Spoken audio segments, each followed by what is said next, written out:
Hi అండి అందరికీ. అందరూ ఎలాగున్నారు? అందరూ బాగున్నారు. నేనైతే చాలా బాగున్నానండి. ఇవాళ అయితే నేను ఉలవల చారు అనేది పెడుతున్నానండి. అది ఎలా పెడుతున్నాను ఏంటో కూడా నేను ప్రాసెస్ అయితే చూపిస్తాను.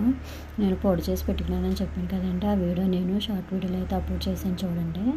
సో ఉలవల చారు అయితే పెడుతున్నానండి. ఆ పొడిని 3 స్పూన్లు తీసుకొని కొంచెం పసుపు, కొంచెం ఉప్పు, కొంచెం కారం అయితే వేసుకొని మిక్స్ చేసుకొని పక్కన అయితే పెట్టేసుకోవాలి. తర్వాత చింతపండు వేసుకొని నానబెట్టేసుకొని గంట అయితే నానాలండి ఆ పొడి అనేది. తర్వాత దానికి కావాల్సిన ఉల్లిపాయలు, టమాటాలు, పచ్చిమిరపకాయలు అయితే కోసేసుకోవాలండి. టమాటా చిన్న ముక్కల కింద అయితే కోసేసుకొని పక్కనైతే పెట్టేసుకోవాలి. ఇప్పుడైతే ఆయిల్ వేసుకొని అందులో కొన్ని మెంతులు, జీలకర్ర అయితే వేసుకొని అయితే వేపించుకోవాలి. మీలో ఎంతమందికి ఉలవల చారు అంటే తెలుసు? ఉలవల చారు మీరు ఎంతమంది ట్రై చేశారో కూడా నాకైతే చెప్పండి. సో నేనైతే ఫస్ట్ టైం అండి ఇది ఉలవల చారు చేయడం. సో మీరైతే ఈ రెసిపీని అయితే ట్రై చేసి చెప్పండి అది ఎలాగుందో ఏంటనేది. సో తర్వాత ఆనియన్స్ అవి వేసేసి టమాటా వేసి అయితే బాగా అయితే వేయించుకోవాలి. బాగా వేగాలండి. సో తర్వాత టమాటా అయితే వేసి వేయించుకోవాలి. మూత అయితే పెట్టేసుకోవాలండి.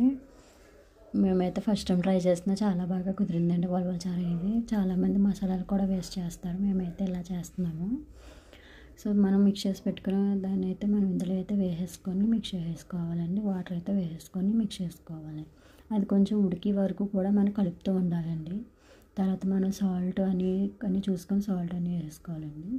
తర్వాత మనం చింతపండు నానబెట్టుకున్నాం కదండి, ఆ చింతపండు కూడా వేసేసుకొని అయితే మిక్స్ చేసేసుకోవాలి. సో మనం సాల్ట్ అవి చూసాక దీన్ని మిక్స్ చేస్తూ ఉండాలి. ఎందుకంటే పొడి కదండి వేసాం, మిక్స్ చేసి వేసినా సరే కొంచెం అడుగంటుతుందండి. తర్వాత అది కొంచెం పొంగిన తర్వాత సిమ్లో అయితే పెట్టేసుకొని అయితే మరగనివ్వాలండి. కొంచెం దగ్గరికి అనేది రావాలండి, చిక్కదనం రావాలన్నమాట ఉలవల చారు కానీ. సో నేనైతే ఈ పొడి ఎలా తయారు చేసాను ఏంటో కూడా నేను చెప్పాను కదండి, షార్ట్ వీడియోలో అయితే అప్లోడ్ చేశానండి. అందులో అయితే చూసేయండి.